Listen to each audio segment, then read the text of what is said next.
Bonjour tout le monde, c'est Neil de Eurovoix et on enchaîne avec nos interviews pour l'Eurovision des jeunes musiciens 2024 qui se déroule à Bodø en Norvège.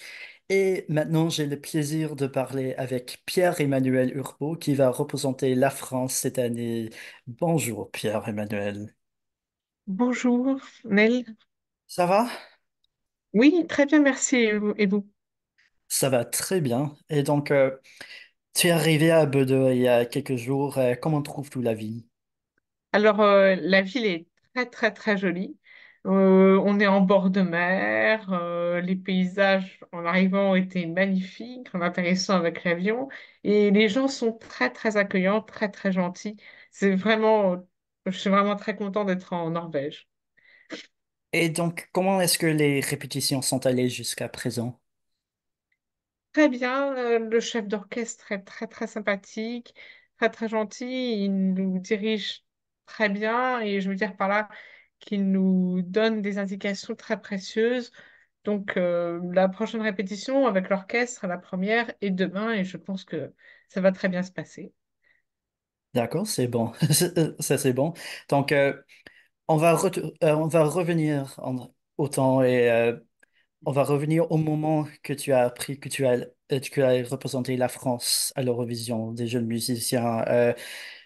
Quand est-ce que tu as appris cela et comment as-tu réagi? Alors, je l'ai appris le 12 avril, en fait, après la journée de sélection nationale sur audition. Le soir à 18h20, 18h30 pour être précis. J'avoue que d'abord, je n'y croyais pas vraiment en fait. J'étais pas persuadée de pouvoir le faire, y arriver. Donc, j'étais d'abord incrédule et puis après, j'étais soulagée et content parce que ça génère un stress et là, tout d'un coup, ça se dénoue. Donc, on se sent bien, on se sent plus tranquille, plus apaisé. Et ensuite, on se prépare un peu, on se donne de l'énergie pour préparer justement la suite. Et donc, bien, tu y es bien arrivé à réussir le défi aux auditions nationales et le voilà, t'es dans la grande finale maintenant. Et donc, pendant la finale, tu vas jouer Concerto pour piano en sol, le troisième mouvement de Ravel. Pourquoi as-tu choisi ce morceau-là pour le concours? Alors, il y a plusieurs raisons. Alors, d'abord, c'est un morceau auquel je suis attachée affectivement, puisque j'ai commencé à l'apprendre avec mon professeur au CRR de Lyon. Donc, c'est la première fois que j'ai commencé à travailler cette pièce. Ensuite, j'ai travaillé avec mes professeurs au CNSM de Paris aussi, un peu. Donc, j'ai beaucoup travaillé et j'aime beaucoup cette pièce. Ensuite, la deuxième raison, c'est que c'était un compositeur français. Donc, un pianiste français joue un compositeur français pour représenter la France. Ça paraissait assez logique comme enchaînement, comme Ouais, situation. totalement. Et puis aussi, ça correspond au minutage, en particulier le troisième mouvement qui était demandé entre 4 à 6 minutes 30, enfin 5 et 6 minutes 30, on est plutôt entre 4 et 5, donc ça correspondait à ce critère-là. Donc, ça c'est bien allé choisir. Donc, tu joues le piano. Qu'est-ce que tu aimes le plus dans le piano?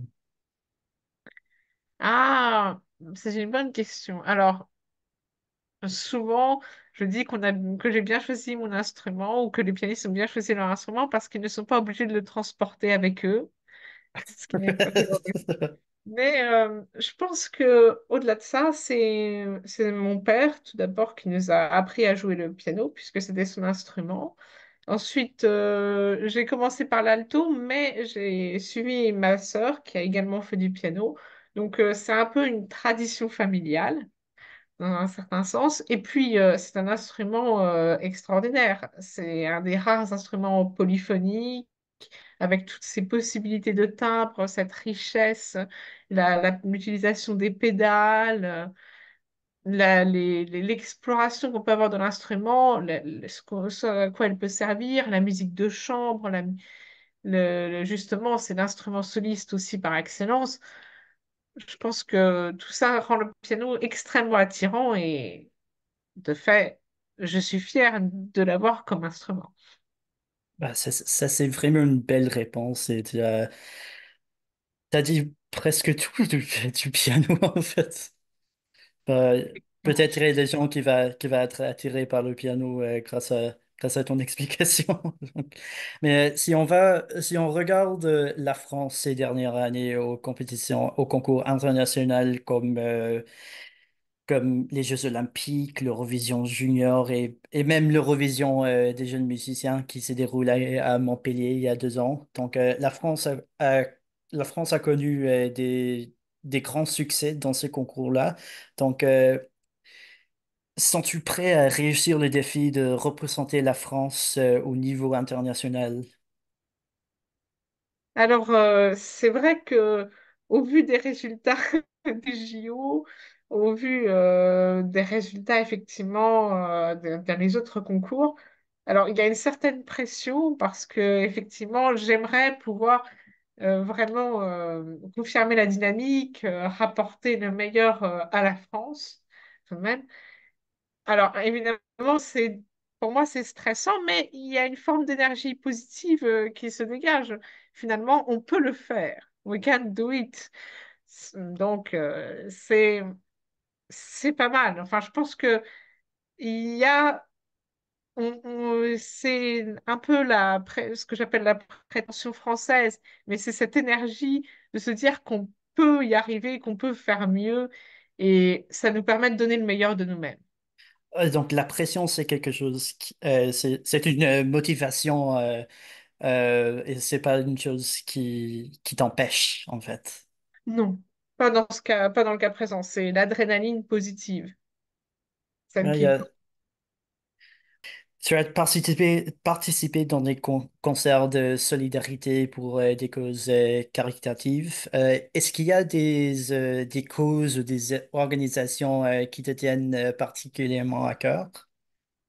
Oui, alors on a découvert un peu les concerts solidaires via le CNESM, donc via le Conservatoire de Paris, parce que dans le cadre de notre cursus de diplôme d'État, on nous demandait d'aller mener des activités de médiation dans différents champs, donc territoriaux, entre autres, hospitaliers et handicap, ou encore scolaires.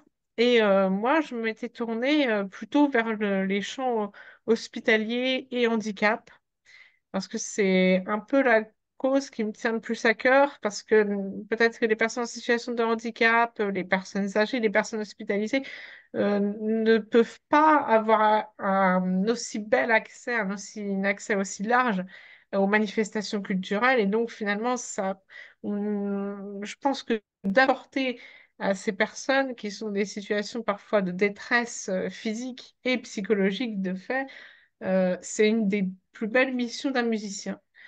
Donc, c'est une cause qui me tient particulièrement à cœur. Et j'ai également participé donc à un concert de solidarité, enfin 2 concerts de solidarité de la chorale de Blamont pour la construction d'un orphelinat au Cameroun.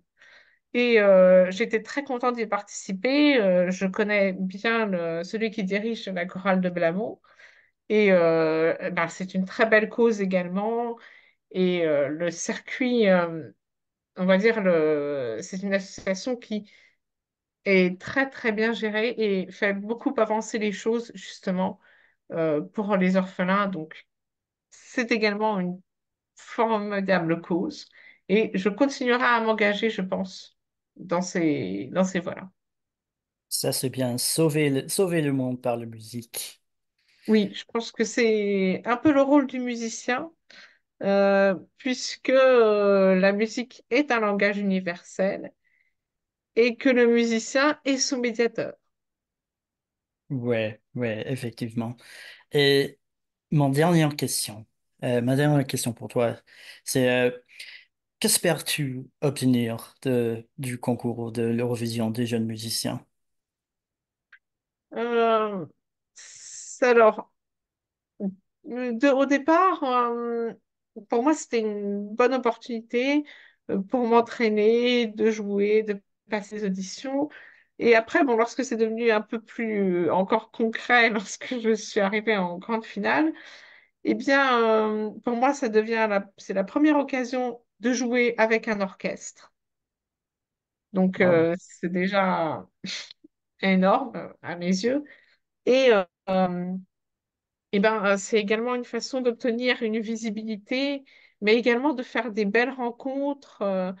Parce que là, j'ai parlé un peu avec mes collègues, avec les autres candidats, et ils sont tous très, très gentils, très, très sympas.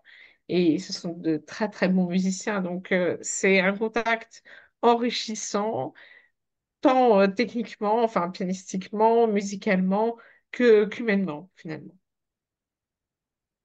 Wow, ça c'est vraiment bon et on va voir cette richesse culturelle et cette richesse d'amitié sur la scène le samedi soir donc merci pour m'avoir parlé aujourd'hui et je te souhaite bonne chance pour ce qui va arriver pour toi et pour le reste et ouais, merci encore.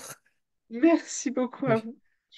Et donc, les amis, n'oubliez pas de nous suivre sur les réseaux sociaux et surtout, n'oubliez pas de vous abonner aux chaînes pour que vous ne ratiez aucun moment de l'Eurovision des jeunes musiciens.